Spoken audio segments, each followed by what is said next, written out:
అక్రమ బంధం వల్ల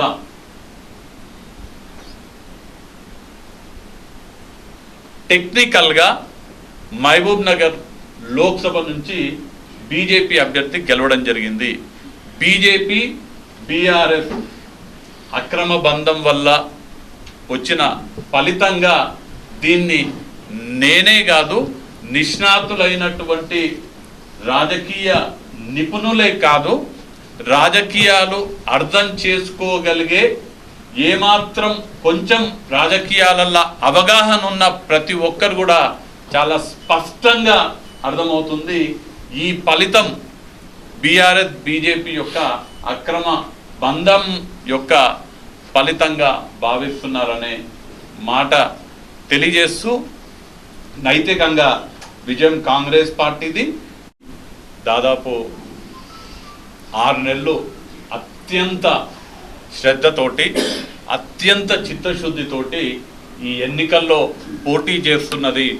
వంశీచంద్ర రెడ్డి కాదు, మేమే పోటీ చేస్తున్నాం అన్నట్టుగా అందరూ కూడా కష్టపడి పనిచేయడం జరిగింది. వారందరికీ కృతజ్ఞతలు తెలియజేసుకుంటూ, ఖచ్చితంగా వారి రుణం నాకు అవకాశం వచ్చినప్పుడల్లా తీర్చుకుంటానని కూడా ఈ సందర్భంగా మీ ద్వారా ప్రతి ఒక్క కాంగ్రెస్ పార్టీ కార్యకర్తకు హామీ ఇస్తున్నాను. మరీ ప్రత్యేకంగా ఈ 12,21,748 ఓటర్లలో మరీ ప్రత్యేకంగా నా మీద విశ్వాసంతో, నా మీద నమ్మకంతో, నేను గెలిస్తే వాళ్ళ ప్రతినిధిగా పార్లమెంట్లో ఉంటానని నా మీద నమ్మకంతో నన్ను విశ్వసించినటువంటి 3,136 మంది పోస్టల్ బ్యాలెట్ వినియోగించుకున్న ప్రభుత్వ ఉద్యోగస్తులకు, అలానే 5,06,147 మంది ఓటర్లందరికీ, 5,06,247 మంది ఓటర్లందరికీ కూడా నేను ప్రత్యేకంగా, అంటే నా మీద విశ్వాసంతో, నా మీద నమ్మకంతో నన్ను ఆశీర్వదించినందుకు వారందరికీ కూడా ప్రత్యేకంగా నేను కృతజ్ఞతలు తెలియజేసుకుంటూ, ఎంపీగా గెలిచినా గెలవకపోయినా ప్రజా జీవితంలో ప్రజలకు సేవ చేయడమే పరమావధిగా నా పార్టీ, మా నాయకులు నాకు నేర్పించినారు. కాబట్టి ఈ మహబూబ్ నగర్ లోక్సభ నియోజకవర్గ ప్రజలకు ఎల్లవేళలా అందుబాటులో ఉండి, ఖచ్చితంగా ఈ ప్రాంత అభివృద్ధి కోసం మా పార్టీ, మా నాయకత్వం అండదండలతోటి కృషి చేస్తానని మహబూబ్ నగర్, పాలమూరు ప్రజలందరూ కూడా ఈ సందర్భంగా హామీ ఇస్తూ, ఎన్నికలకు ముందు, పోలింగ్ కన్నా ముందు, ప్రచారం ముగియే కన్నా ముందు మేమందరం కూడా పార్టీ తరపున లోక్సభ ఎన్నికల్లో కాంగ్రెస్ పార్టీ అభ్యర్థిగా నేను గెలిస్తే మేము ఏమేం చేస్తామనేది ఒక మేనిఫెస్టో రూపంలో విడుదల చేయడం జరిగింది. ఇవాళ ఎన్నికల్లో గెలవకపోయినా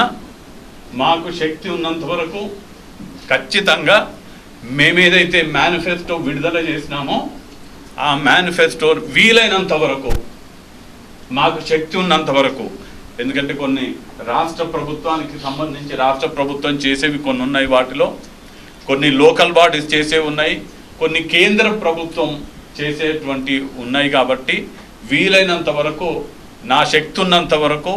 పార్టీ సహకారంతో, రాష్ట్ర ప్రభుత్వం యొక్క సహకారంతో ఆ మేనిఫెస్టోలో ఇచ్చినటువంటి హామీలు వీలైనంత వరకు రానున్న 5 ఏళ్లలో ఆ హామీలు నెరవేర్చే ప్రయత్నము అత్యంత చిత్తశుద్ధితోటి చేస్తామని ఈ సందర్భంగా మీ ద్వారా తెలియజేస్తూ, ఖచ్చితంగా కాంగ్రెస్ పార్టీ కార్యకర్తలు ఎవరైతే బాగా కష్టపడ్డారో వాళ్ళందరికీ అందుబాటులో ఉంటూ, వాళ్ళతో పాటు ఒక కార్యకర్తగా పనిచేస్తానని, పాలమూరు ప్రజలకు సేవ చేస్తూ ఉంటానని ఈ సందర్భంగా నేను హామీ ఇస్తూ నాకు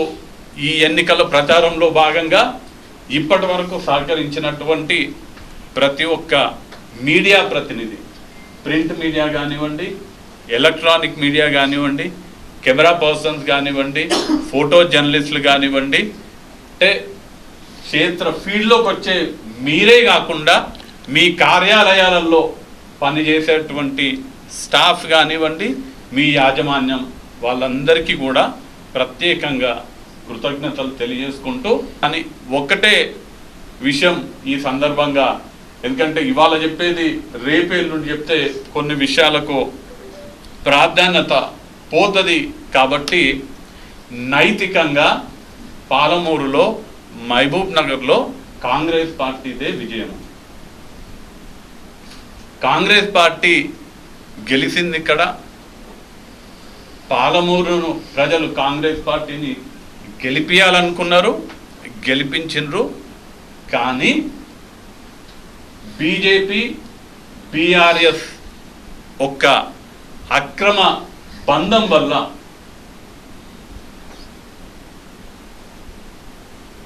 టెక్నికల్గా మహబూబ్ నగర్ లోక్సభ నుంచి బీజేపీ అభ్యర్థి గెలవడం జరిగింది. బీజేపీ బీఆర్ఎస్ అక్రమ బంధం వల్ల వచ్చిన ఫలితం